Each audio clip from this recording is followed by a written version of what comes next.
Cyanotype is a photographic printing process that produces a cyan blue print. It was invented in 1842 by the astronomer John Herschel. Until the 20th century, engineers still used the process to make copies of drawings. That's where blueprint comes from. The process uses two chemicals in solution that, when mixed, react together to create the blue colour. Like all chemical reactions, it needs energy to start. Energy from light. Anna Atkins was a friend of Herschel's who, in 1843, used cyanotype to make and publish the first ever book illustrated with photographs. Each book was made from original prints of seaweed. Only 17 known copies survive today.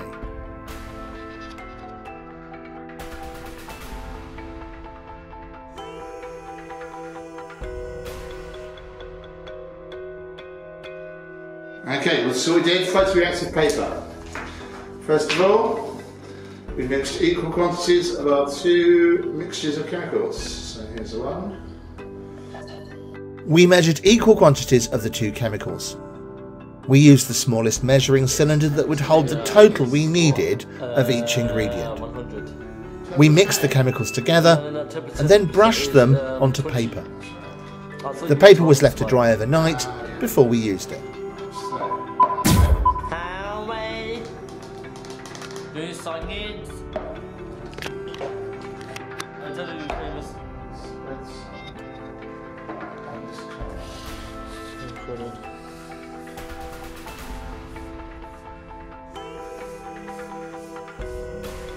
That's good though.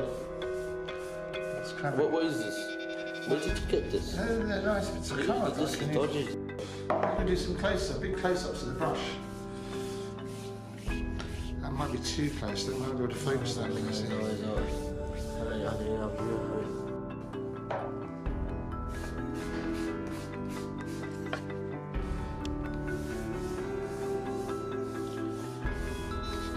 Anything you want to say to your friends, Howie?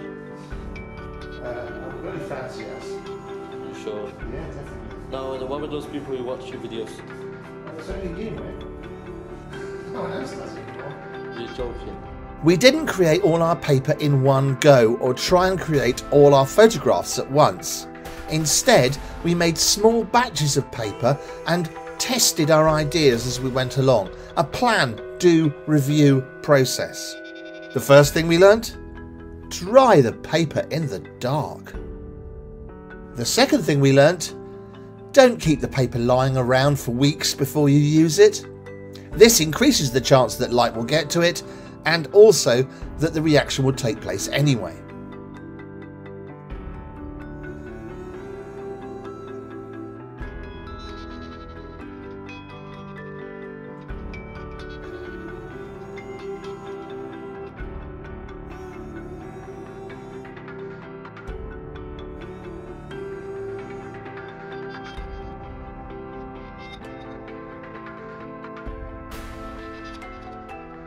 The first batch we made went really well, but the second set were ruined when a small breeze just blew everything off the paper and exposed the whole sheet. We had to think of a way of holding things down.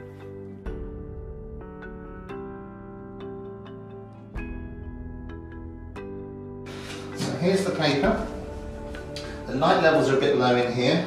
Might be too low for the camera because we can't put on bright lights because it's photoreactive paper.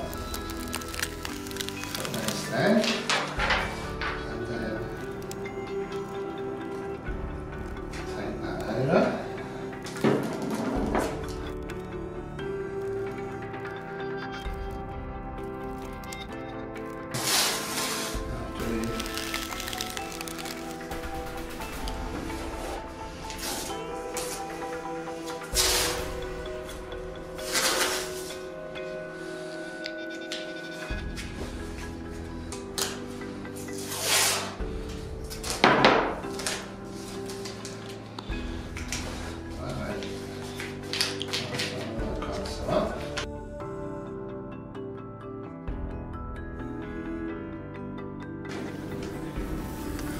Let's hope the wind.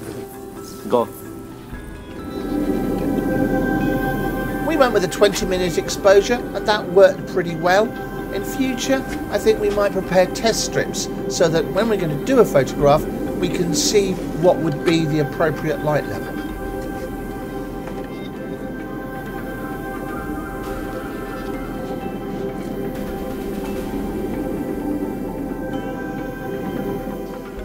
Rinse it now. Oh, so what is this video going to call? Hey, what do you want to call it?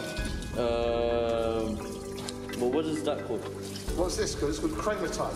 Yeah, chromatite. How to chromatite?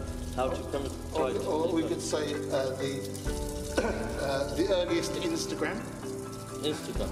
Yeah, well, Why? What's wrong with Instagram? no, because this is like prehistoric Instagram. Really? No, it's not digital, is it? No. It's chemical. It got poisoned. It's got poison. Howie.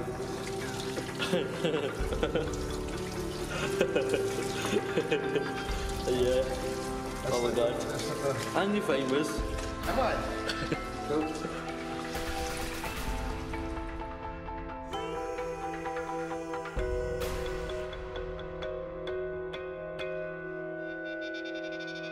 We used cartridge paper at first and that worked reasonably well, but we found that watercolour paper gave a better finished result.